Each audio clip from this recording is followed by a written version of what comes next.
ஓசன்னா ஜெயமே, ஓசன்னா ஜெயமே, ஓசன்னா ஜெயம் நமக்கே, ஓசன்னா ஜெயம் நமக்கே. அல்லேலூயா துதி மகிமை, என்றும் அல்லேலூயா துதி மகிமை. எல்லாரும் அல்லேலூயா துதி மகிமை, என்றும் அல்லேலூயா துதி மகிமை.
குருத்தோலை ஞாயிற்றில் நாம் குரு பாதம் பணிவோம். குருத்தோலை ஞாயிற்றில் நாம் குரு பாதம் பணிவோம். கூடி அருள் பெற்று நாமும் பிரியகரை போற்றுவோம். கூடி அருள் பெற்று நாமும் பிரியகரை போற்றுவோம். ஓசன்னா பாடுவோம் இயேசுவின் தாசரே. உன்னதத்திலே தாவீதின் மைந்தனுக்கு ஓசன்னா. ஓசன்னா பாடுவோம் இயேசுவின் தாசரே. உன்னதத்திலே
ஹல்லேலூயா. நன்றி தகப்பனே, உம்மை ஸ்தோத்திரிக்கிறோம் அப்பா. முதல் ஆராதனையை ஆசீர்வதித்து கொடுத்த தேவன் இந்த இரண்டாம் ஆராதனையிலும் அப்பா உம்முடைய பிரசன்னம் இந்த இடத்துல தங்கி இருக்கிறதுக்காக நன்றி செலுத்துகிறோம் அப்பா. வந்திருக்கிற தேவ பிள்ளைகளுக்காக நன்றி அப்பா. வரை தடப்பட்ட பிள்ளைகளுக்காக நாங்கள் செபிக்கிறோம் அப்பா.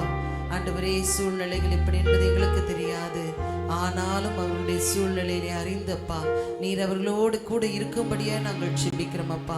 எங்களுக்கு இந்த இடத்துல வந்து ஜெபிக்கிற பாக்கியத்தை எங்களுக்கு கொடுத்திருக்கிறீரப்பா. நாங்கள் நிற்பதும் நிர்மூலமாகாது இருப்பதும் உம்முடைய கிருபை மாத்திரமே ஆண்டவரே. உம்முடைய கிருபைக்காக நன்றி செலுத்துகிறோம் அப்பா. ஆண்டவரே, மே ஸ்தோத்திரிக்கிறோம் ஸ்தோத்திரிக்கிறோம் ஸ்தோத்திரிக்கிறோம் அப்பா. இங்க வந்திருக்கிற ஒவ்வொரு சிறு பிள்ளைகள் முதல் கொண்டு பெரியோர் வரைக்கப்பா உம்முடைய கரம் அவர்களை தாங்கட்டும் அப்பா. சுகவீனத்தில் இருக்கிறவர்களுக்காக நாங்கள் செபிக்கிறோம் அப்பா. ஒவ்வொருவரையும் நீர் சுகப்படுத்துவீராக ஆண்டவரே. கத்தாவே, பிரசவத்திற்கென்று காத்திருக்கிற பிள்ளைகளுக்காக நாங்கள் செபிக்கிறோம். விசேஷமா அருமையான மகள் நான்சிக்காக செபிக்கிறோம் அப்பா. ஆண்டவரே ஆண்டவரே இசப்பா, மகளை நீங்க இரத்த கோட்டைக்குள்ள மூடி மறைத்து கொள்ளுங்கப்பா. ஏற்ற வேளையில நல்ல கத்தாவே சுக பிரசவத்தை கொடுத்து தாயும் பிள்ளையுமா வேறு பிரிக்க நீங்க கிருபை செய்வீராக. அருமையான மகள் ஸ்வீட்டிக்காக செபிக்கிறோம். மகளோடும் நீங்க தங்கி இருக்கும்படியா நாங்கள் செபிக்கிறோம். ஆண்டவரே கத்தாவே, கற்பத்தின் கனிக்காக காத்திருக்கிற பிள்ளைகளுக்காக செபிக்கிறோம் அப்பா. ஆண்டவரே, அதிசயங்களும் அற்புதங்களும் கத்தாவே எண்ணி முடியாத பெரிய காரியங்களும் நீங்க பிள்ளைகளோட வாழ்க்கையில செய்வீராகப்பா. ஆண்டவரே, மே ஸ்தோத்திரிக்கிறோம் ஸ்தோத்திரிக்கிறோம் ஸ்தோத்திரிக்கிறோம் அப்பா. ஆண்டவரே, என் நாமத்தினாலே எவைகளை கேட்பீர்களோ அவைகளை பெற்றுக்கொள்வீர்கள் என்ற வார்த்தை நிமித்தமாய் என்னென்ன காரியங்களுக்காக ஜெபித்துக் கொண்டிருக்கிறார்களோ தேவன் அப்பா ஒவ்வொரு குடும்பத்திலையும் எழுந்தருளி ஒவ்வொரு குடும்பத்திலும் நீங்க ஆளுகை செய்யும்படியா நாங்கள் ஜெபிக்கிறோம். தொடர்ந்து இந்த ஆராதனை முழுவதும் பிரசன்னம் தங்கி இருக்கட்டும். இயேசுவின் நாமத்தில் ஜெபிக்கிறோம் நல்லருமை பிதாவே, ஆமேன் ஆமேன். மத்தேயு 21ஆம் அதிகாரம் 1 to 20 வசனம் வரைக்கும் மாறி மாறி சத்தத்தை உயர்த்தி நாம் வாசிக்கலாம். எல்லாரும் வேதாகமத்தை எடுத்துக்கொள்ளுங்க. எல்லாரும் எழுந்து நிற்போம். முடிந்த வரைக்கும் எல்லாரும் எழுந்து நிற்கலாம். மத்தேயு 21ஆம் அதிகாரம் 1 to 20 வரைக்கும் மாறி மாறி சத்தத்தை உயர்த்தி நாம் வாசிக்க போகிறோம். அவர்கள் எருசலேமுக்கு சமீபமாய் சேர்ந்து ஒலிவ மலைக்கு அருகான பெத்பேயுக்கு வந்தபோது இயேசுவானவர் சீஷரில் 2 பேரை நோக்கி, உங்களுக்கு எதிரே இருக்கிற கிராமத்துக்கு போங்கள். போன உடனே அங்கே ஒரு கழுதையும் அதனுடனே ஒரு குட்டியும் கட்டி இருக்க காண்பீர்கள். அவைகளை அவிழ்த்து என்னிடத்தில் கொண்டு வாருங்கள். ஒருவன் உங்களுக்கு ஏதாகிலும் சொன்னால் இவைகள் ஆண்டவருக்கு வேண்டும் என்று சொல்லுங்கள், உடனே அவைகளை அனுப்பிவிடுவான் என்று சொல்லி அவர்களை அனுப்பினார். இதோ உன் ராஜா சாந்த குணமுள்ளவராய் கழுதையின் மேல் கழுதை குட்டியாகிய மரியின் மேலும் ஏறிக்கொண்டு உன்னிடத்தில் வருகிறார் என்று சியோன் குமார்த்திக்கு சொல்லுங்கள் என்று தீர்க்கதரிசியினால் உரைக்கப்பட்டது நிறைவேறும்படி இதெல்லாம் நடந்தது. சீஷர்கள் போய் இயேசு தங்களுக்கு கட்டளையிட்டபடியே செய்து கழுதையும் குட்டியையும் கொண்டு வந்து அவைகள் மேல் தங்கள் வஸ்திரங்களை போட்டு அவரை ஏற்றினார்கள். திரளான ஜனங்கள் தங்கள் வஸ்திரங்கள் வழியிலே விரித்தார்கள்.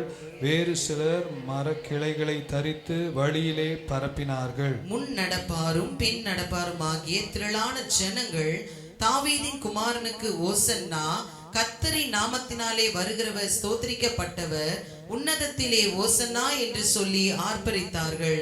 அவர் எருசலேமுக்குள் பிரவேசிக்கையில் நகரத்தார் யாவரும் ஆச்சரியப்பட்டு இவர் யார் என்று விசாரித்தார்கள். அதற்கு ஜனங்கள், இவர் கலிலேயாவில் உள்ள நாசரேத்திலிருந்து வந்த தீர்க்கதரிசியாக இயேசு என்றார்கள். இயேசு தேவாலயத்தில் பிரவேசித்து ஆலயத்திலே விற்கிறவர்களும் கொள்ளுகிறவர்களுமாகிய யாவரையும் வெளியே துரத்தி காசுக்காருடைய பலகைகளை புறா விற்கிறவர்களையும் ஆசனங்களையும் கவிழ்த்து, என்னுடைய வீடு ஜெப வீடு என்னப்படும் என்று எழுதியிருக்கிறது, நீங்களோ அதை கள்ளர் குகையாக்கினீர்கள் என்றார். அப்பொழுது குருடரும் சப்பானிகளும் தேவாலயத்திலே அவரிடத்திலே வந்தார்கள். அவர்களை சொஸ்தமாக்கினார். அவர் செய்த அதிசயங்களையும் தாவீதின் குமாரனுக்கு ஓசன்னா என்று தேவாலயத்திலே ஆர்ப்பரிக்கிற பிள்ளைகளையும் பிரதான ஆசாரியரும் வேத பாரகரும் கண்டு கோபம் அடைந்து அவரை நோக்கி, இவர்கள் சொல்லுகிறதை கேட்டீரோ என்றார்கள். அதற்கு இயேசு, ஆம் கேட்கிறேன். குழந்தைகளுடைய வாயினால் பாலகருடைய நாவினால் துதி உண்டாகும்படி செய்தீர் என்பதை நீங்கள் ஒரு காலம் வாசிக்கவில்லையா என்றார். அவர்களை விட்டு நகரத்திலிருந்து புறப்பட்டு பெத்தானியாவுக்கு போய் அங்கே ராத்தங்கினார். காலையிலே அவர் நகரத்துக்கு திரும்பி வருகையில் அவருக்கு பசி உண்டாயிற்று. அப்பொழுது வழியருகே ஒரு அத்திமரத்தை கண்டு அதனிடத்திற்கு போய் அதிலே இலைகளை அன்றி வேறொன்றையும் காணாமல், இனி ஒரு காலம் உன்னிடத்தில் கனி உண்டாகாதிருக்க கடவது என்றார். உடனே அத்திமரம் பட்டு போயிற்று. எல்லாரும் சேர்ந்து வாசிப்போம். சீஷர்கள் அதை கண்டு, இந்த அத்திமரம் எத்தனை சீக்கிரமாய் பட்டு போயிற்று என்று சொல்லி ஆச்சரியப்பட்டார்கள். ஆமென். ஆமென். ஆமென்.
மறை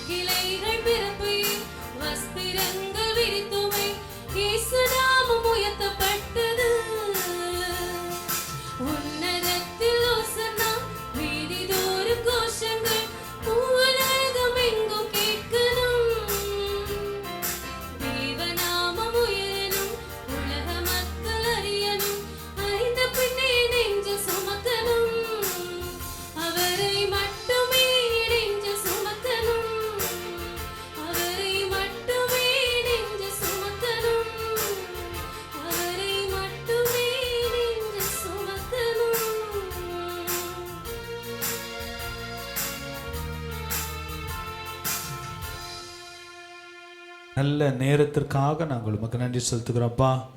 இந்த நாள் உலகம் முழுவதும் பாம் சண்டே என்று சொல்லி, குருத்தோலை ஞாயிறு என்று சொல்லியப்பா, பவனி போய் ஆண்டவரே சிலுவைக்கு முன்பதாக ஒரு வாரத்திற்கு முன்பதாக நடந்த சம்பவத்தை நினைவு கூறும்படி இந்த நாட்களை நாங்கள் விசேஷித்து கொண்டிருக்கிறதுக்காக ஸ்தோத்திரம்.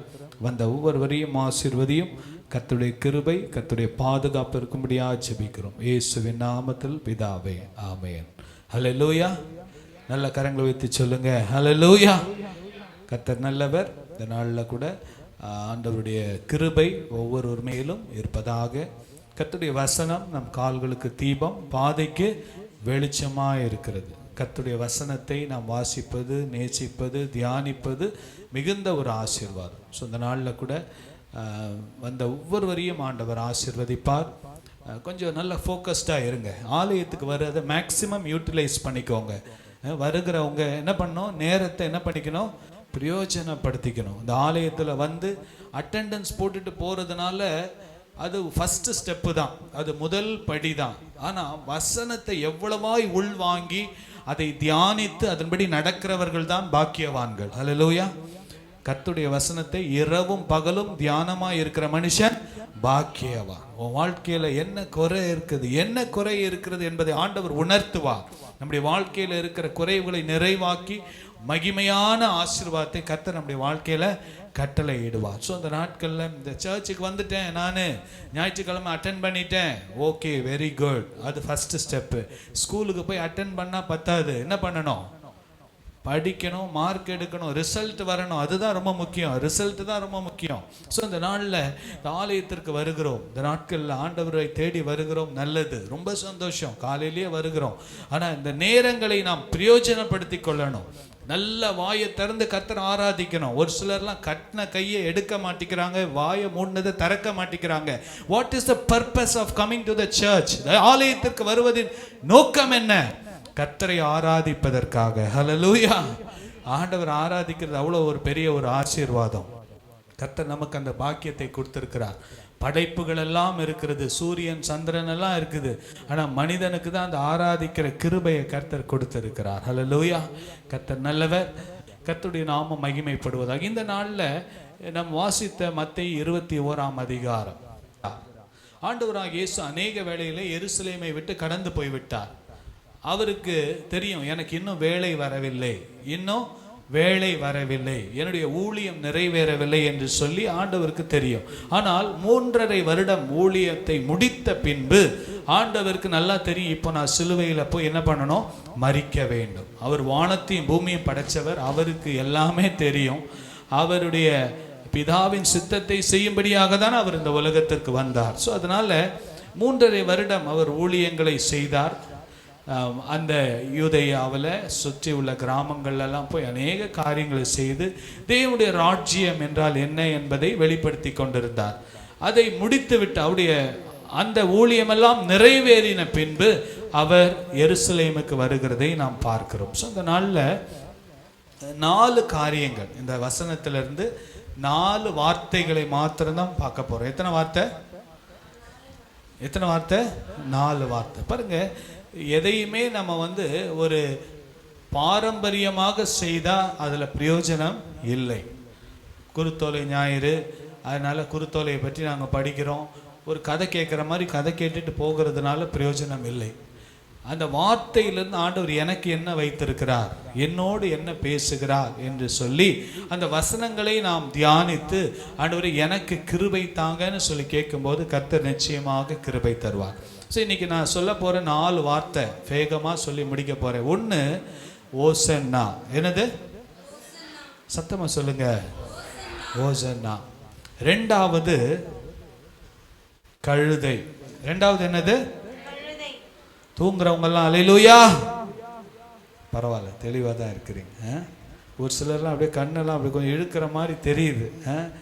கொஞ்சம் உற்சாகமாக இருங்க, வசனத்தை கேளுங்க, கர்த்தர் உங்களை ஆசீர்வதிப்பார். 2வது என்னது? கழுதை. 3வது ஜெப வீடு. 3வது என்னது? சத்தமா சொல்லுங்க. 4வது அத்திமரம். 4வது என்னது? அத்திமரம். ஸோ நான் ஜெபம் பண்ணேன், ஆண்டவரே இந்த வசனத்திலிருந்து அப்பா நாங்கள் என்ன எங்களுக்கு கற்றுக் கொடுக்க விரும்புகிறீங்க அப்படின்னு கேட்கும்போது ஆவியானவர் எனக்கு இந்த 4 காரியங்களை நினைப்பூட்டினார். மனதிலே இந்த 4 காரியங்களை குறித்து ஒரு உணர்த்துதலை கொடுத்தார். ஸோ அதனால் இந்த 4 காரியங்களை தான் நான் இன்னைக்கு சொல்லி நான் என்ன பண்ண போகிறேன், நம்ம இதை தியானிக்க போகிறோம். இந்த வசனங்களை தொடர்ந்து வீட்டில் போய் தியானித்து நீங்கள் ஆசீர்வாதம் பெற்றுக்கொள்ளும்படி அன்பாய் கேட்டுக்கொள்கிறேன். பாருங்க, முதலாவது ஓசன்னா. முதலாவது என்னது? ஓசன்னா. ஓசன்னா என்றால் ஆண்டவரே எங்களை ரட்சியும், ஆண்டவரே எங்களை காப்பாற்றும், ஆண்டவரே எங்களுடைய குடும்பத்தை ரட்சியும், எங்கள் குடும்பத்தை பாதுகாத்து கொள்ளும் என்று சொல்லி ஒரு பாருங்க. ஓசன்னா இங்கிலீஷில் நான் அதை பார்த்தேன், என்ன அர்த்தம்? It refers to a cry expressing an appeal for divine help. பாருங்க, ஒரு அங்கலாய்ப்பு, ஒரு கண்ணீர், ஒரு ஏக்கம். பாருங்க, வசனம் சொல்லுது, எனக்கு ஒத்தாசை வரும் பர்வதங்களுக்கு நேராக என் கண்களை ஏறெடுக்கிறேன். எனக்கு ஒத்தாசை. அந்த வசனத்தை வாசிங்க. சங்கீதம் 121 1-2 வாசிங்க. சங்கீதம் 121 1-2.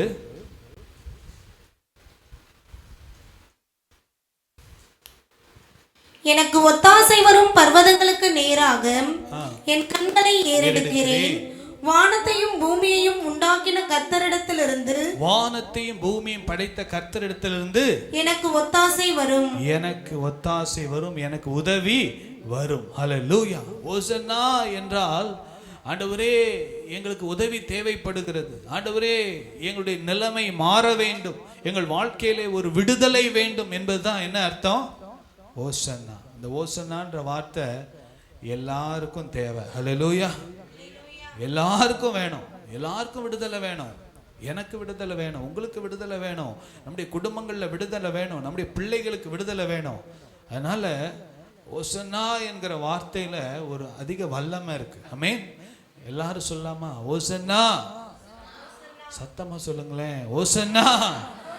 ஆமா, சின்ன பிள்ளைங்க கூட அந்த நாட்கள்ல என்ன பண்ணாங்க தெரியுமா? ஓசன்னான்னு கூப்பிட்டாங்க.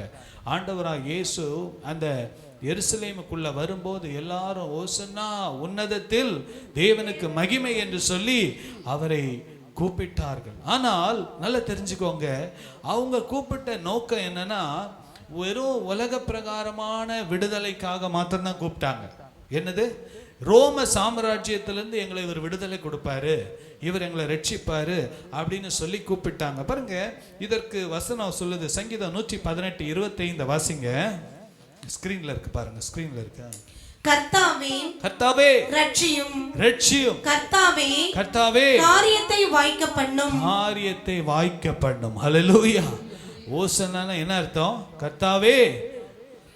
ஏன் நீங்களாம் அப்படியே அமைதியா இருக்க? வாசிங்க. நான் பாருங்க, இந்த நம்ம செய்தி கேட்கும்போது நீங்களும் செய்தியோட என்ன பண்ணணும்? வரணும். என்னோட கூட நீங்களும் டிராவல் பண்ணணும். நம்ம ஒரு இடத்துக்கு போறோம்னா நம்ம பேசிட்டே போகணும். என்ன பண்ணணும்? ஒருத்தர் மாத்திரம் பேசிட்டே இருந்தா என்ன அர்த்தம்? நம்ம எல்லாரும் சேர்ந்து இந்த காரியங்களை கற்றுக்கொள்ள வேண்டும். ஓசன்னா என்றால் கர்த்தாவே ரட்சியும், கர்த்தாவே காரியத்தை வாய்க்கப்படும். பாருங்க, நீங்க ஸ்கூல்ல போனா கூட, காலேஜில் போனா கூட உங்களுடைய அப்சர்வேஷன் நல்லா கவனிக்கணும். அவங்க டீச் பண்ணும்போது நீங்களும் என்ன பண்ணணும்? அதை அப்படியே கேட்டு கேட்டு அதை ரெஸ்ட் பண்ணும்போது நம்முடைய உள்ள அப்படியே என்ன பண்ணோம்? போகும். அதுக்கு தான் ஆண்டவர் 2 காது கொடுத்துருக்கிறார்.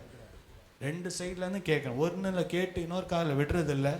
சிலர் இதையே கேட்டு அப்படியே போயிடுறது இல்லை. வசனத்தை என்ன பண்ணணும்? உள்ள வாங்க வேண்டும். கர்த்தாவே ரட்சியும், கர்த்தாவே காரியத்தை வாய்க்க பண்ணும். இந்த குருத்தோலை ஞாயிறுல நம்முடைய ஜெபம் என்ன தெரியுமா? கர்த்தாவே ரட்சியும், கர்த்தாவே காரியத்தை வாய்க்க பண்ணும். உங்க குடும்பத்தின் சூழ்நிலை எப்படி வேணாலும் இருக்கலாம். இந்த பாம் சண்டே உடைய அடிப்படை வசனம், the theme of Palm Sunday is தேவனே எங்களை ரட்சியும். ஹல்லேலூயா. எங்க குடும்பத்தை ரட்சியும், எங்க கணவனை ரட்சியும், என் மனைவியை ரட்சியும், என் பிள்ளைகளை ரட்சியும், என் வாலிப பிள்ளைகளை ரட்சியும். ஆண்டவரே கர்த்தாவே காரியத்தை வாய்க்க பண்ணும். நாங்க எப்படி இருக்கிறோம் பாருங்க. வசனத்தை வாசிங்க. சங்கீதம் 118:5 வாசிங்க. நெருக்கத்திலிருந்து கர்த்தரை நோக்கி கூப்பிட்டேன், நெருக்கத்திலிருந்து கர்த்தரை நோக்கி கூப்பிட்டேன். யூதர்கள் எல்லாம் நெருக்கப்பட்டார்கள். ரோம சாம்ராஜ்யம் அவர்களை நெருக்கினது. சட்டங்கள், கொடிய சட்டங்கள். ரோமருக்கு ஒரு சட்டம், யூதர்களுக்கு ஒரு சட்டம், ரோமர்களுக்கு அவர்களுக்கு எல்லாம் லகுவான சட்டம், யூதர்களுக்கு கடினமான சட்டம். இப்படிப்பட்ட காலங்கள் பாருங்க. ஒரு ரோம மனிதன் நடந்து போனால், பக்கத்தில் ஒரு யூதன் நடந்து போனா என்ன பண்ணிடுவானா, என் லக்கேஜ் எல்லாம் நீ தூக்கிக்கோப்பா, 1 மைல் தூரம் நீ என்ன பண்ணணும், என் லக்கேஜ் எல்லாம் நீ தான் என்ன பண்ணணும், தூக்கிட்டு வரணும். யோசிச்சு பாருங்க. இவங்க கை வீசிட்டு வருவாங்க, இவங்கெல்லாம் என்ன பண்ணுவாங்க, வெயிட்டை தூக்கிட்டு வருவாங்க. கொடிய சட்டங்கள், கடுமையான சூழ்நிலைகள், நெருக்கத்தில் இருந்த சூழ்நிலை. அதனால தான் அவங்களுக்கு என்ன தேவைப்பட்டுச்சு, விடுதலை தேவைப்பட்டது, ஒரு ரட்சிப்பு தேவைப்பட்டது. அதனால தான் அவங்க இவர் வந்துட்டாரு, எங்களுக்கு ரட்சிப்பை கொடுப்பாரு, எங்களுக்கு விடுதலை கொடுப்பாருன்னு சொல்லி அவர்கள் ஆண்டவரை நோக்கி ஓசன்னா என்று கூப்பிட்டார்கள். ஆனா அவங்க நினைச்ச மாதிரி ஆண்டவராகிய இயேசு உலக பிரகாரமான விடுதலை கொடுக்க வரல. ஆனா எதுக்காக வந்தாரு, பாவத்திலிருந்து, சாபத்திலிருந்து, நோயிலிருந்து, பேயிலிருந்து, பாதாளத்திலிருந்து அவர் விடுவிக்க வந்தார் என்பதுதான் உண்மை என்பதை நாம் பார்க்கிறோம். யோவான் 12ஆம் அதிகாரத்துல இப்போ வாசிக்கலாம். 12வது வசனத்தை வாசிங்க. மறுநாளிலே இயேசு எருசலேமுக்கு வருகிறார் என்றும், இயேசு எருசலேமுக்கு வருகிறார் என்று பண்டிகைக்கு வந்த திரளான ஜனங்கள் கேள்விப்பட்டாங்க. இவங்க எல்லாம் சீஷர்கள் கூட கிடையாது, இவங்க எல்லாம் கேள்விப்பட்டவங்க தான். ஆண்டவராக இயேசு தண்ணீரை திராட்சரசமா மாற்றினவர், தண்ணீரின் மேல் நடந்தவர், லாசருவை உயிரோடு எழுப்பினவர், கண் தெரியாத பர்த்திமேயுவுக்கு கண் பார்வையை கொடுத்தவர், இன்னும் 5 அப்பம் 2 மீனை கொண்டு 5000 பேரை போஷித்தவர். இவர் ஏதோ ஒரு சக்தி படைத்தவர்.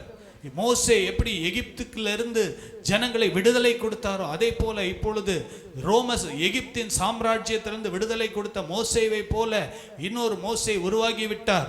இவர்தான் நம்முடைய இரட்சகன். அந்த நாட்களில் ராஜாலாம் கிடையாது. மோசே காலத்துல மோசே தான் யாரு, ராஜா மாதிரி. மோசே தான் விடுவிக்கவர். அதே போலதான் இவரும் எங்களை விடுவிப்பார் என்று சொல்லி அவங்க எதிர்பார்த்து என்ன பண்ணாங்க. 13வது வசனத்தை வாசிங்க. குருத்தோலைகளை பிடித்துக்கொண்டு அவருக்கு எதிர்கொண்டு போகும்படி புறப்பட்டு. ஹல்லேலூயா. பாருங்க, குருத்தோலை எல்லாம் இங்க இருக்கு பாருங்க, இதெல்லாம் இருக்கு குருத்தோலை. இதுக்கு அடையாளம் என்னன்னு பார்த்தேன் நான்.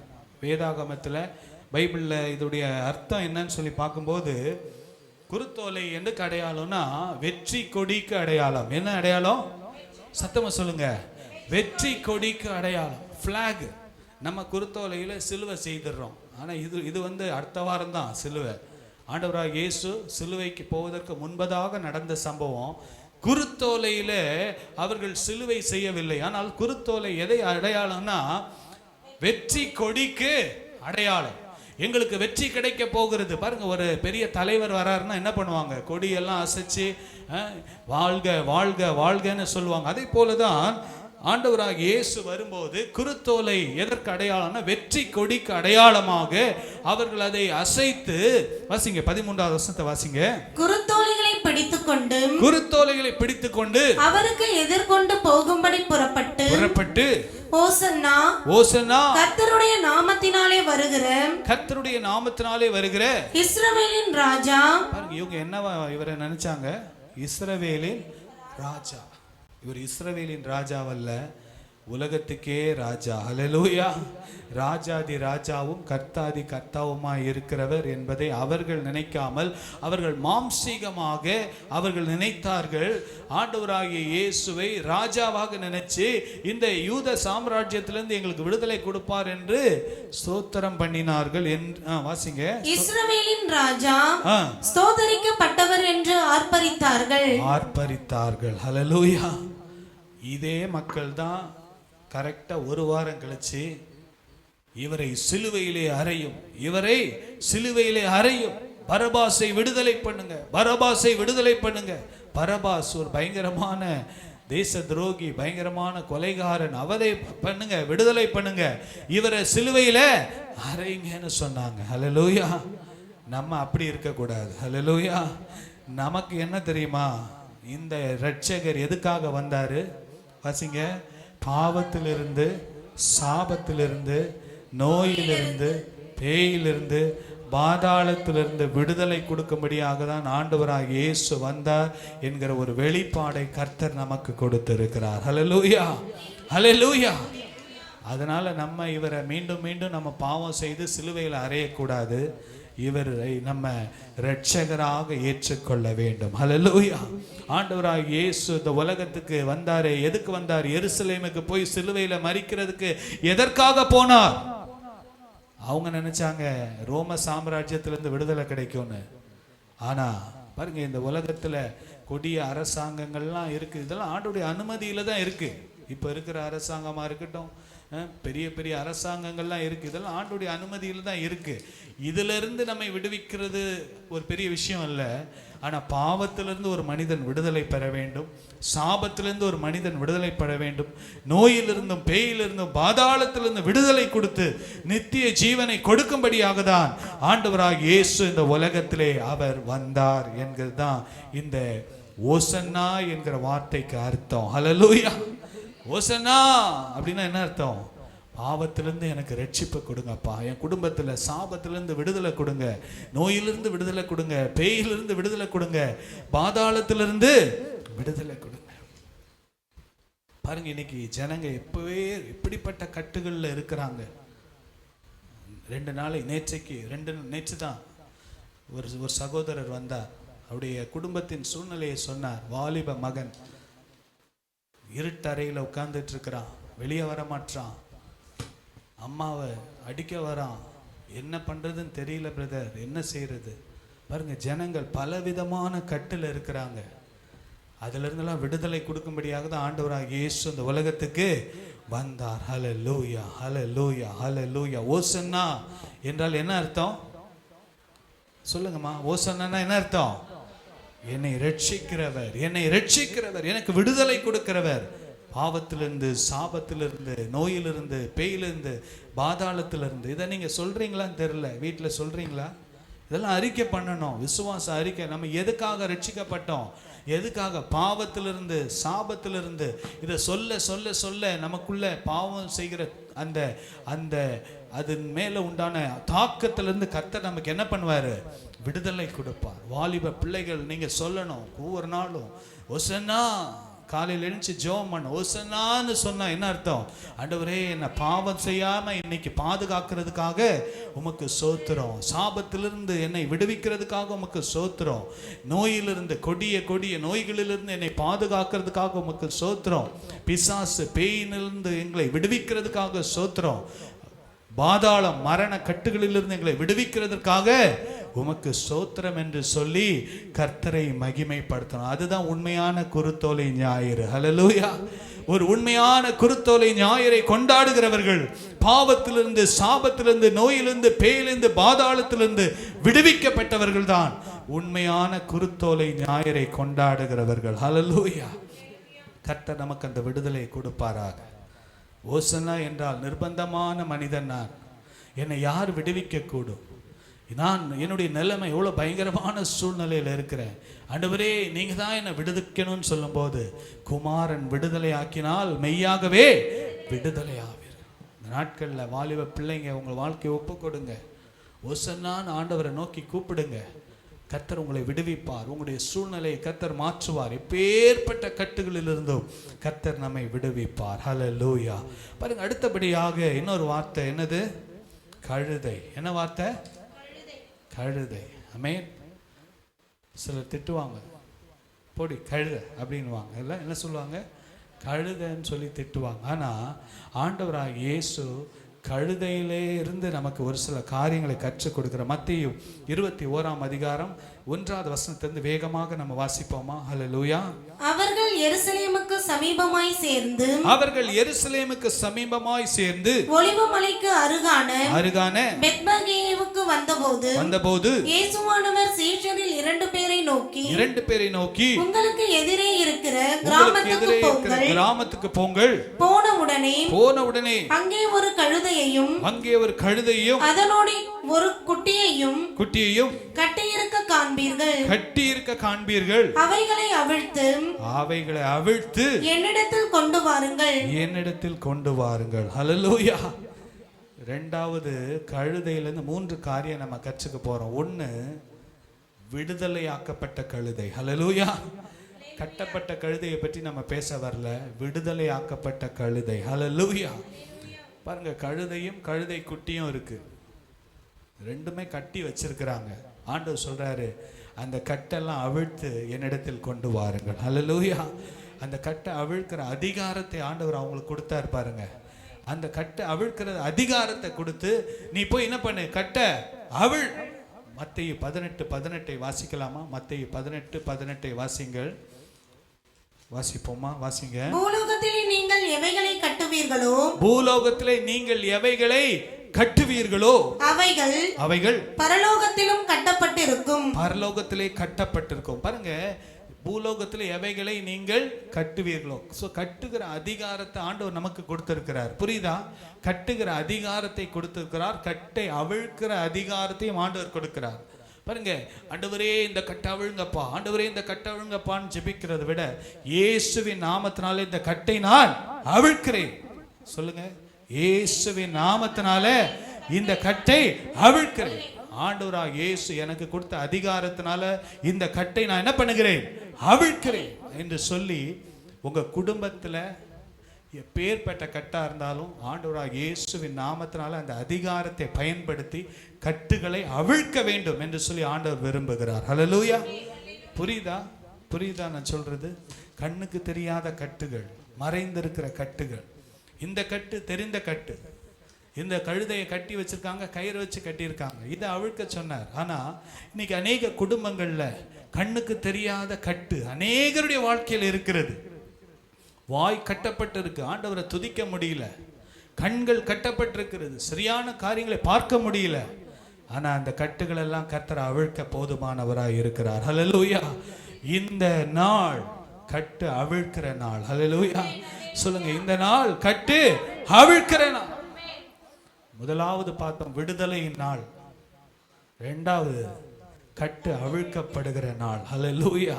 பாருங்க, வாசிங்க, தொடர்ந்து வாசிங்க. ஒருவன் உங்களுக்கு ஏதாகிலும் சொன்னால், கட்டை அவிழ்க்காதீங்க அப்படின்னு யாராவது சொன்னா, இந்த கட்டோடையே இருக்கட்டும், இந்த கழுதை கட்டியே இருக்கட்டும் அப்படின்னு சொன்னா வந்துடாதீங்க.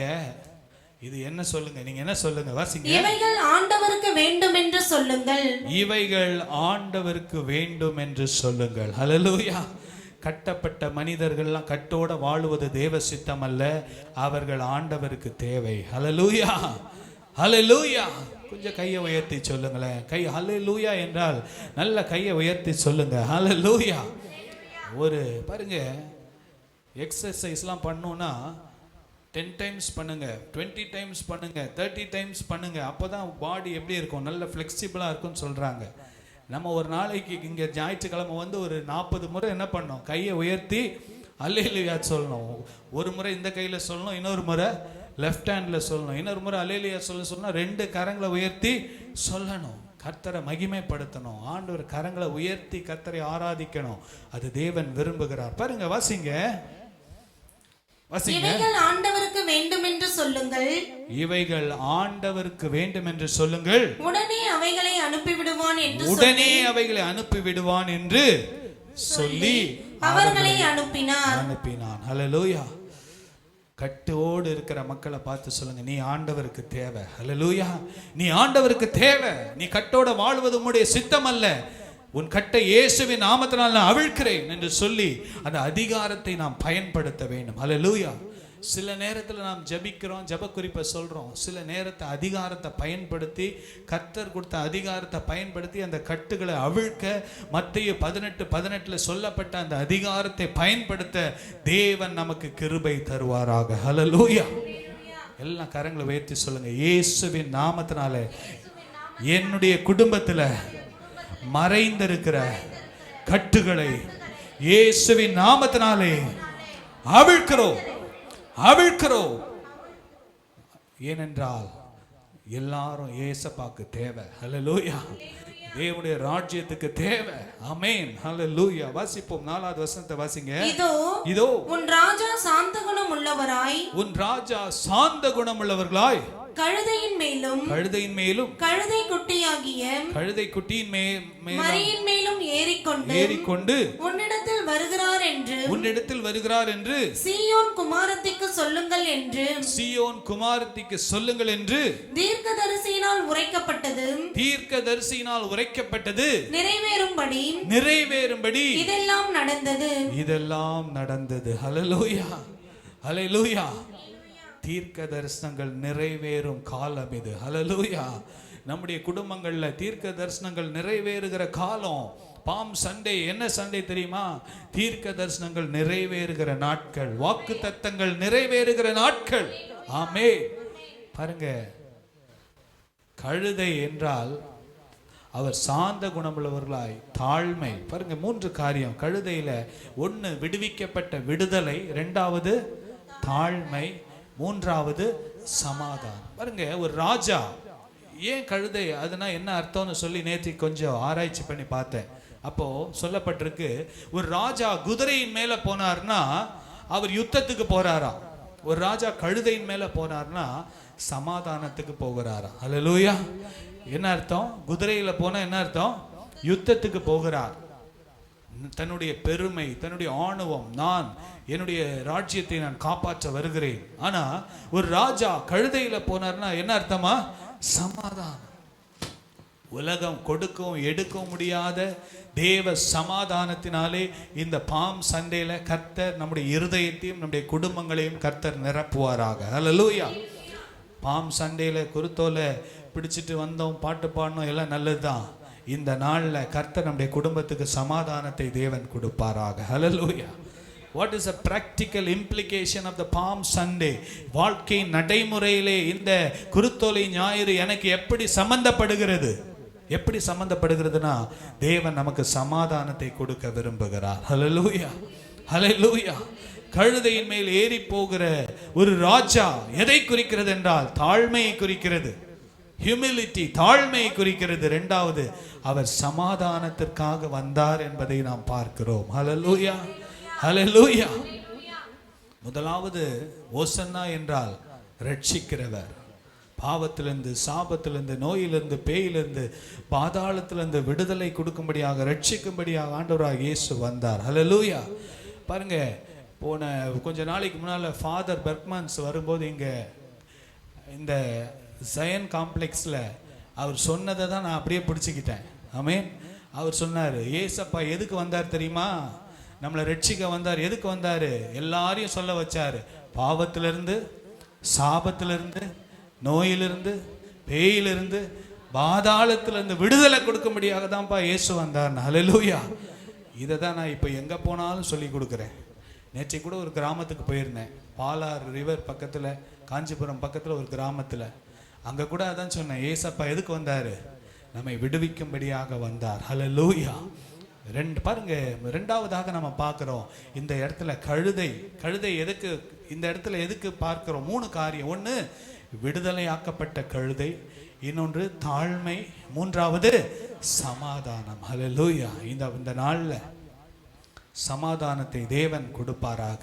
இன்னைக்கு உலகத்துல சமாதானம் இல்லாம தான் உலகம் போயிட்டு இருக்கு. யுத்தங்களும், கலவரங்களும், தீவிரவாதங்களும், பயங்கரவாதங்களும், ஒருவர் அழிக்கிறதுமா இருக்கிறது. ஆனால் கர்த்தர் நமக்கு சமாதானத்தை கர்த்தர் கொடுப்பாராக. ஹல்லேலூயா. பக்கத்தில் இருக்கவங்களை பார்த்து சொல்லுங்க, உங்களுக்கு சமாதானம் உண்டாவதாக. நல்ல சொல்லுங்க, உங்களுக்கு சமாதானம். Piece B and you. உங்களுக்கு சமாதானம் உண்டாவதாக. உங்க குடும்பத்தில் சமாதானம் உண்டாவதாக. பிரதர், உங்க குடும்பத்தில் சமாதானம் உண்டாவதாக. சிஸ்டர், உங்க குடும்பத்தில் சமாதானம் உண்டாவதாக. ஹல்லேலூயா. பெரிய ஆசீர்வாதங்க. சமாதானம் தான் அவ்வளோ பெரிய ஆசீர்வாதம். எல்லாமே இருந்து சமாதானம் இல்லைன்னா என்ன இருக்கு? பெரிய லக்ஸரி கார்ல போயிட்டு சமாதானம் இல்லைன்னா என்ன பிரயோஜனம்? வீட்டில் எல்லா ரூம்லையும் ஏசி இருக்கு பிரதர், ஏசி இருக்கு. குடும்பத்தில் சமாதானம் இருக்கா?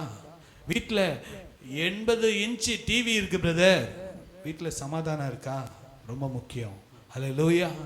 ஆண்டவராகிய இயேசு சமாதான பிரபு நம்முடைய வீடுகளை ஆளுகை செய்வாராக. ஹல்லேலூயா. பாருங்க, அடுத்தபடியாக ஜெப வீடு. ஹல்லேலூயா. எல்லாம் சொல்லுங்க, ஜெப வீடு. ஆண்டவர் தேவாலயத்துக்கு போகிறார். தேவாலயம் ஈக்குவல் டு ஜெப வீடு. சொல்லுங்க, தேவாலயம் ஈக்குவல் டு ஜெப வீடு. ஆனா இவங்க தேவாலயம் ஈக்குவல் டு என்ன பண்ணிட்டாங்கன்னா பிசினஸ் சென்டரா மாத்திட்டாங்க. என்னவா மாத்திட்டாங்க? வியாபாரம் பண்றதும். பாருங்க வசனத்தை வாசிக்கிறோம், வாசிங்க. என்னுடைய வீடு 12வது வசனத்துல இருந்து வாசிங்க. இயேசு தேவாலயத்தில் பிரவேசித்து, இயேசு தேவாலயத்தில் பிரவேசித்து ஆலயத்திலே விற்கிறவர்களும் கொள்ளுகிறவர்களும் ஆகிய யாவரையும் வெளியே துரத்தி. ஹல்லேலூயா. பாருங்க, ஆண்டவராகிய இயேசு 2 இடத்துல ரொம்ப டென்ஷன் ஆயிட்டார். நல்லா கவனிக்கணும்.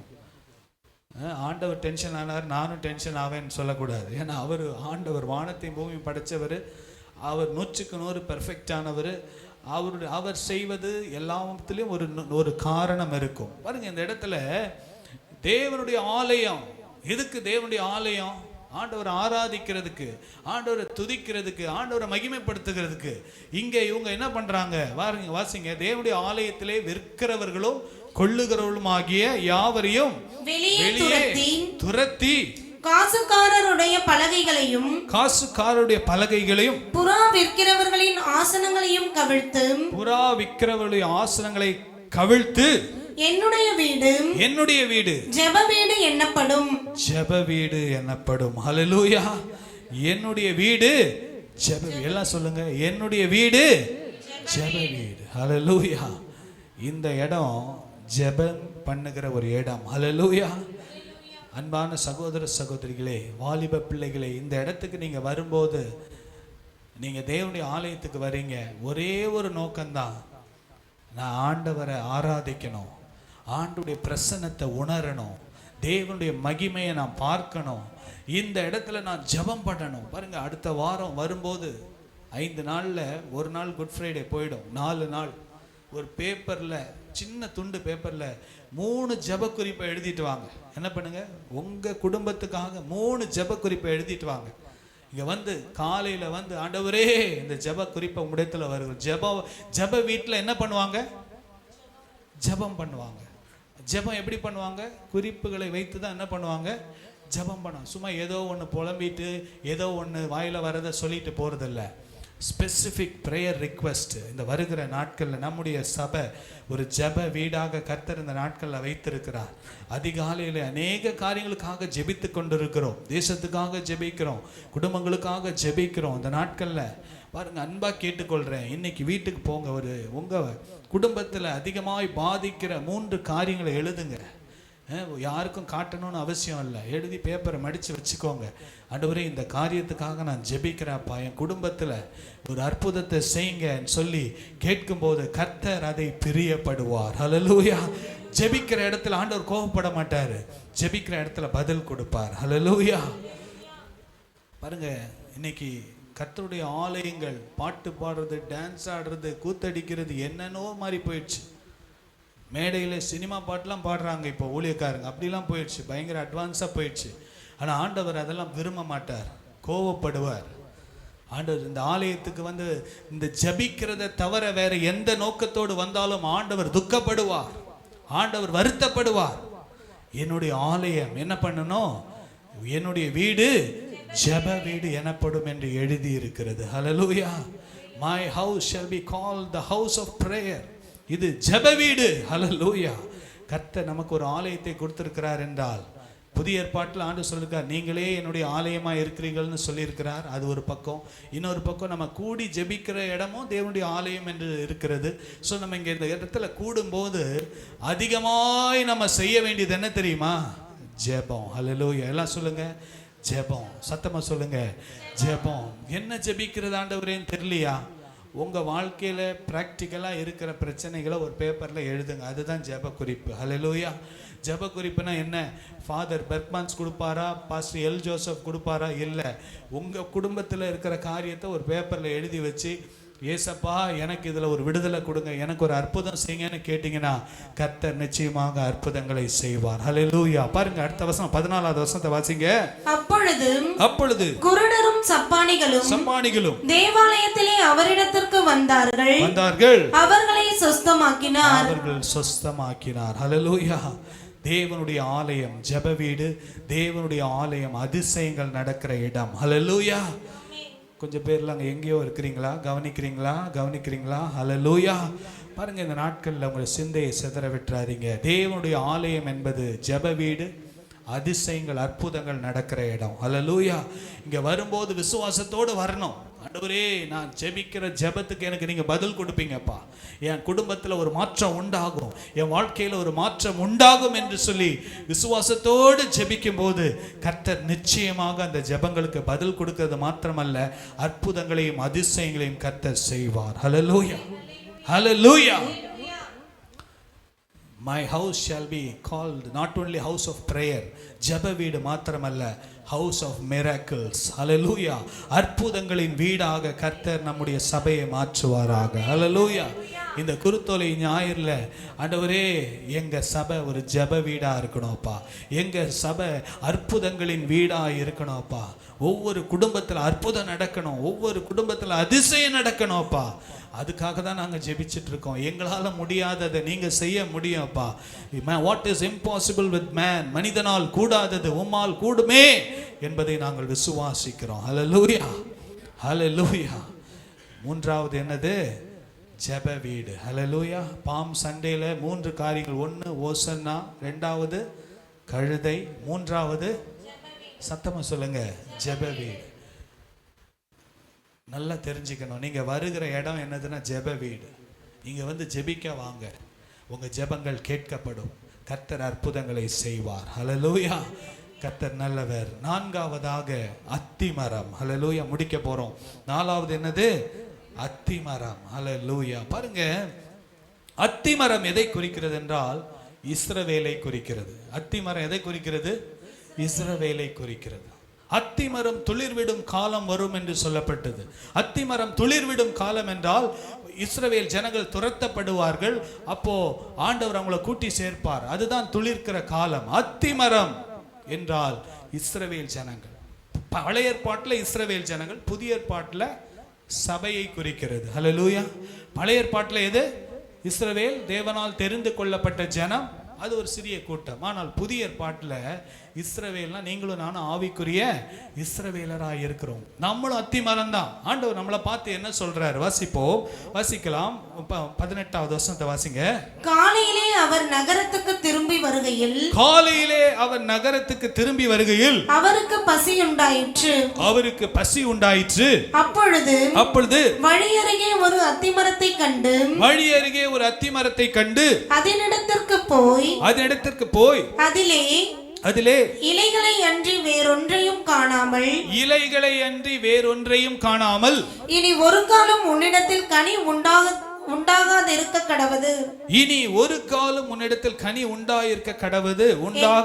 கடவது என்றார். உடனே அத்திமரம் பட்டு போயிற்று. ஹல்லேலூயா. வாசிங்க 20வது வசனம். சீஷர்கள் அதை கண்டு இந்த அத்திமரம் எத்தனை சீக்கிரமாய் பட்டு போயிற்று என்று சொல்லி ஆச்சரியப்பட்டார்கள். ஹல்லேலூயா. யூதர்கள், இஸ்ரவேல் ஜனங்கள், பாருங்க, இஸ்ரவேல் ஆண்டவராகிய இயேசுவை சிலுவையில் அறைந்து 70 வருஷத்துல எருசலேம் தீக்கிரை ஆக்கப்பட்டது, எருசலேம் அழிக்கப்பட்டது, முற்றிலுமாய் பட்டு போயிற்று. ஆண்டவர் அதை தான் தீர்க்க தரிசனமா சொல்றாரு. இந்த அத்தி மரத்துல நான் கனியை எதிர்பார்த்தேன், இவங்க என்ன பண்ணல, கனி கொடுக்கல, அதனால சீக்கிரம் இது பட்டு போகிறது. ஹல்லேலூயா. பாம் சண்டேல ஒரு எச்சரிப்பும் இருக்கு. என்ன எச்சரிப்பு? நீங்களும் நானும் கனி கொடுக்கணும். கனி கொடுக்கிற மரத்தை ஆண்டவர் சுத்தம் செய்து மிகுந்த கனி கொடுக்கிறதற்கு ஆண்டவர் அதற்கு உருவாக்குவார். ஆனால் கனி கொடுக்காமலே இருந்தா அவர் கொஞ்சம் பொறுமையா இருப்பார். ஆனா ஒரு காலம் வரும்போது அதற்கு இனி பட்டு போயிற்று. ஆண்டவர் என்ன பண்ணிட்டார்? அத்தி மரத்தையும் என்ன பண்ணிட்டாரு? சபிச்சிட்டார். பாருங்க, இந்த நாள்ல அத்தி மரத்தில் ஆண்டவர் என்ன எதிர்பார்க்கிறாரு? சத்தமா சொல்லுங்க, கனி கொடுக்கணும். எல்லாம் சொல்லுங்க, நான் கனி கொடுக்கணும். சத்தமா சொல்லுங்க, நான் கனி கொடுக்கணும். நான் எங்க இருக்கிறேனோ அந்த இடத்துக்கு நான் ஆசீர்வாதமா இருக்கணும். கனி கொடுக்கறதுனா என்ன? நான் ஒரு ஆசீர்வாதமான வாழ்க்கை வாழணும். என் குடும்பத்துக்கு நான் பிரயோஜனமா இருக்கணும், சபைக்கு நான் பிரயோஜனமா இருக்கணும், தேவனுடைய ராஜ்யத்துக்கு நான் பிரயோஜனமா இருக்கணும், ஊழியத்துக்கு நான் பிரயோஜனமா இருக்கணும். வெறும் இலை மாத்திரம் இருந்து என்ன பிரயோஜனம்? என்ன இருக்கணும்? கனி கொடுக்கணும், கனி கொடுக்கணும். பாருங்க, மத்தேயு 3ஆம் அதிகாரம் 8வது வசனத்துக்கு வாசிங்க. மனம் திரும்புதலுக்கு ஏற்ற கனிகளை கொடுங்கள். மனம் திரும்புதலுக்கு ஏற்ற கனிகளை கொடுங்கள். ஹல்லேலூயா. மனம் திரும்பினாதான் கனி கொடுக்க முடியும். இஸ்ரவேல் ஜனங்களை பார்த்து ஆண்டவர் சொல்றாரு, நீ ஏன்பா மனம் திரும்பவே மாட்டியாப்பா? இப்படியே தான் இருப்பீங்களா? புறா வாங்குறதும் விற்கிறதும், தப்பு செய்வீங்க, ஒரு புறா வாங்குவீங்க, அதை பலி செலுத்துவீங்க. உண்மையான மனம் திரும்புதல் இல்லையே. பாவ மன்னிப்புக்குன்னு வருவீங்க, ஆலயத்துக்கு வருவீங்க, ஆண்டவரே நான் இந்த பாவம் செய்தேன், அந்த பாவம் செய்தேன், என்ன மன்னிங்கன்னு சொல்லி அங்கே ஒரு புறாவை வாங்குவீங்க, அதை வெட்டி ரத்தம் சிந்துவீங்க, திருப்பி வீட்டுக்கு போய் திருப்பியும் அதே பாவம் செய்வீங்க. எப்போ மனம் திரும்ப போறீங்க? இந்த தேவ ஆலயத்தை நீங்க வரீங்க போறீங்க, வரீங்க போறீங்க, ஆனா எப்போ நீங்க மனம் திரும்புவீங்க? ஹல்லேலூயா. ஆண்டவர் பாருங்க, எல்லாமே ஒரு காரணத்தோடு தான் செய்தார். அந்த அத்தி மரத்தை பார்த்து ஆண்டவர் என்ன எதிர்பார்த்தாரு? கனியை எதிர்பார்த்தார். ஹல்லேலூயா. நீங்களும் நான் ஆண்டுடைய பார்வையில் அத்தி மரமா இருக்கிறோம். We are the chosen generation. எப்படி இஸ்ரவேல் அத்தி மரத்திற்கு ஒப்பா இருக்கிறதோ அதே போல ஆவிக்குரிய இஸ்ரவேலரா இருக்கிற நீங்களும் நான் அத்தி மரத்திற்கு ஒப்பா இருக்கிறோம். இந்த அத்தி மரத்தை பார்த்து ஆண்டவர் என்ன எதிர்பார்க்கிறார்? அவன் இலை உதிராது இருக்கிற மரத்தை போல் இருப்பான். அந்த வசனம் சொல்லுது, அவன் கனி கொடுப்பான். ஹல்லேலூயா. வசனம் சொல்லுது பாருங்க, இந்த வசனம், மனம் திரும்புதலுக்கு ஏற்ற கனிகளை கொடுங்கள். அவங்க என்ன சொன்னாங்க தெரியுமா? ஆண்டவராக இயேசுவை பார்த்து, நாங்கெல்லாம் ஆபிரகாமின் சந்ததி. ஆண்டவர் சொன்னார், கோடாரி வச்சாச்சுப்பா, கோடாரியை நான் வச்சுட்டேன், சீக்கிரம் அதை வெட்டி கவுத்த போறேன், நீங்க கனி கொடுக்கணும், மனம் திரும்பி கனி கொடுக்கணும். ஹல்லேலூயா. கரங்களை உயர்த்தி சொல்லுங்க, ஹல்லேலூயா. இந்த குருத்தோலை ஞாயிறுல 4 காரியங்கள்.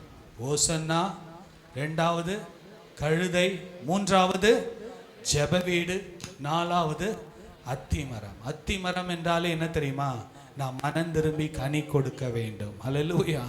இந்த நாட்கள் மனம் திரும்புகிற நாட்கள், சிலுவை தியான நாட்கள். நாம் மனம் திரும்பி அந்த இஸ்ரவேல் ஜனங்க மனம் திரும்பல. அவங்க எதிர்பார்த்தது நடக்கலைன்னு உடனே இவரை சிலுவையில் அறைங்கன்ட்டாங்க. ஆனால் நம்ம ஆண்டவரை மீண்டும் மீண்டும் சிலுவையில் அறையிறவங்களா இருக்கக்கூடாது. மீண்டும் மீண்டும் பாவம் செய்து மனம் திரும்பாம வாழ்ந்தால் ஆண்டவரை நாமும் இஸ்ரவேல் ஜனங்களை போல சிலுவையில் அறைகிறவர்களாக இருப்போம். ஆனால் கர்த்தர் நம்மை ஆச்சரியமாய் நமக்கு வசனங்களை கொடுத்து நம்மை உணர்த்தி கொண்டே இருக்கிறார். ஹல்லேலூயா. இந்த நாளில் இந்த வார்த்தையில் ஆவியானவர் நம்மோடு பேசுகிறார். வசனத்தின் மூலமாக நம்மோடு பேசுகிறார். தீர்க்க தரிசனமாக நம்மளோடு பேசுகிறார். அப்படி மனம் திரும்புதலுக்கு ஏற்ற கனிகளை கொடுக்கும்போது அவர் சந்தோஷப்படுகிறார். அந்த கனி இன்னும் அதிக கனி கொடுக்கும்படியாக அந்த மரத்தை அவர் சுத்தம் பண்ணுகிறார். அவர் அதிலே பிரியப்படுகிறார், அதிலே மகிழ்கிறார், அந்த மரத்தை ஆசீர்வதிக்கிறார். ஹல்லேலூயா. நீங்களும் நானும் சபிக்கப்பட்ட மரம் அல்ல, நீங்களும் நானும் ஆசீர்வதிக்கப்பட்ட மரமாக இருக்க வேண்டும் என்பதுதான் தேவனுடைய விருப்பமாக இருக்கிறது. அதற்காக தான் ஆண்டவர் இப்படிப்பட்ட வசனங்களை நமக்கு எழுதி வைத்து நமக்கு எச்சரிப்புகளை கொடுத்து கொண்டே இருக்கிறார். ஹல்லேலூயா. நம் கண்களை மூடி நம்ம செபிக்கலாமா? கண்களை மூடி நம்ம செபிக்கலாம். ஹல்லேலூயா, ஹல்லேலூயா, ஹல்லேலூயா. எல்லாரும் நல்ல வாய்களை திறந்து ஆண்டவரே ஜெபாவி ஊற்றுமையா, ஜெபிக்கணும் ஜெபிக்கணுமே. இந்த பாடலை நம்ம பாடணும். நேற்றைக்கிலேருந்து அந்த பாடல் பாடணும்னு எனக்குள்ள ஒரு உணர்த்துதல். நம்முடைய சபையில் ஜெப வீடு, இந்த இடம் ஒரு ஜெப வீடு. இங்கே வருகிறவங்கெல்லாம் ஜெபிக்கிறவங்க, இங்கே வருகிறவங்கெல்லாம் ஜெப வீரர்களாக இருக்கணும். ஏனென்றால் ஜெப வீட்டில் யார் இருப்பா? ஜெபிக்கிறவங்க தான் இருப்பாங்க. நம்மெல்லாம் ஜெபிக்கிறவங்களா மாறணும்னு ஆண்டவர் விரும்புகிறார். இரவும் பகலும் தம்மை நோக்கி கூப்பிடுகிறவர்களாய் மாற வேண்டும் என்று ஆண்டவர் விரும்புகிறார். எல்லாம் நம்ம ஒரே ஒரு அடியை பாடி நம்ம ஜெபம் பண்ணி முடிக்க போகிற நேரம் ஆயிடுச்சு. ஹல்லேலூயா, ஹல்லேலூயா, ஹல்லேலூயா. இந்த நாட்களில் கர்த்தர் நம்மை ஆசீர்வதிப்பாராக. ஜெபாவி ஊற்றுமையா, ஜெபிக்கணும் ஜெபிக்கணுமே. வாஞ்சியோடு ஜெபாவி ஊற்றுமையா, ஜெபிக்கணும் ஜெபிக்கணுமே. ஜெபாவி இந்த ஜெப வீட்டில் கர்த்தர் ஒவ்வொருவருக்குள்ள அந்த ஜெப ஆவியை ஊற்றுவாராக. திருப்பி பாடுவோமா? ஜெபாவி ஊற்றுமையா, ஜெபிக்கணும் ஜெபிக்கணுமே. கேளுங்க ஆண்டவரிடத்துல, விண்ணப்பத்தின் ஆவி, மன்றாட்டின் ஆவியினாலே கர்த்தர் நம்மை நிரப்புவாராக. ஜெபாவி ஊற்றுமையா, ஜெபிக்கணும் ஜெபிக்கணுமே. ஒரு முறை கூட ஜெபாவி வாஞ்சியோடு கேளுங்க, விருப்பத்தோடு கேளுங்க. ஸ்தோத்திர பலி விண்ணப்ப ஜெப, ஸ்தோத்திர பலி விண்ணப்ப ஜெப, இந்நேரமும் நான் ஏறெடுக்கணும், இந்நேரம் யஸ்லோ. ஸ்தோத்திர பலி இந்த ஆலயத்திலப்பா எப்பொழுதும் ஸ்தோத்திர பலி இருந்து கொண்டே இருக்கணும்ப்பா. விண்ணப்ப ஜெபம் நேரமும் நான் ஏறெடுக்கணும், ஜெபாவி ஊற்றுமையா, ஜெபிக்கணும் ஜெபிக்கணுமே, ஜெபாவி ஊற்றுமையா, ஜெபிக்கணும் ஜெபிக்கணுமே.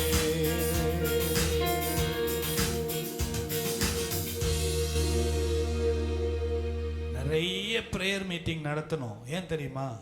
ஆண்டவர் விரும்புகிறார் தேவனுடைய ஆலயம் ஜெப வீடா இருக்க வேண்டும் என்று ஆண்டவர் விரும்புகிறார். ஹல்லேலூயா. இந்த நாட்களில் பிரேயர் ரிக்வெஸ்ட் பெருகிட்டே போகுது.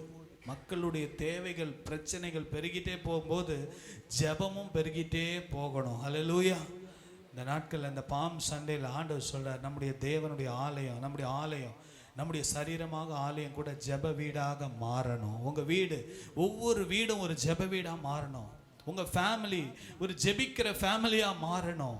இது ஆண்டவர் விரும்புகிறார். கண்களை மூடி நம்ம ஜெபிக்கலாமா? அன்புள்ள ஆண்டவரே, நன்றியோடு துதிக்கிறோம்ப்பா. இந்த நல்ல நாளுக்காக நன்றி செலுத்துகிறோம். உடைய வசனம் எங்களை உணர்த்துகிறது, எங்களை ஆசீர்வதிக்கிறது, எங்கள் வாழ்க்கையை மாற்றக்கூடியதா இருக்கிறதுக்காக ஸ்தோத்திரம். உடைய கரத்தில் எங்களை முற்றிலுமா ஒப்பு கொடுக்கிறோம்ப்பா. வந்தவங்க ஒவ்வொருவரும் இந்த வசனங்கள் அப்படியே அப்பா முள்ளுக்குள்ள விதைக்கப்பட்ட விதையா இருக்கக்கூடாது, கற்பாறையான நிலத்துல விதைக்கப்பட்ட விதையா இருக்கக்கூடாது, வழி அருகே உள்ள நிலத்துல விதைக்கப்பட்ட விதையா இருக்கக்கூடாது, நல்ல நிலத்துல விதைக்கப்பட்ட விதையாக ஒவ்வொரு இருதயத்தை நல்ல நிலமாய் மாற்றுங்க ஆண்டவரே. 30, 60, 100 கனி கொடுக்கிற இருதயங்களாய் மாற்றுங்கப்பா. ஆசீர்வதிங்க இயேசுவின் நாமத்தில் பிதாவே, ஆமென். எல்லாம் சேர்ந்து சொல்லாமா? என் ஆத்துமாவே கர்த்தரை ஸ்தோத்திரி, என் முழு உள்ளமே பரிசுத்த நாமத்தை ஸ்தோத்திரி, என் ஆத்துமாவே கர்த்தரை ஸ்தோத்திரி, கர்த்தர் செய்த சகல உபகாரங்களையும் மறவாதே. ஆமென். நம்முடைய கர்த்தராகிய இயேசு கிறிஸ்துவின் கிருபையும் பிதாவாகிய தேவனுடைய அன்பும் பரிசுத்த ஆவியானுடைய அந்யோன்ய ஐக்கியமும் நம் அனைவரோடும் இருப்பதாக. ஆமென். ஹல்லேலூயா, ஹல்லேலூயா, ஹல்லேலூயா.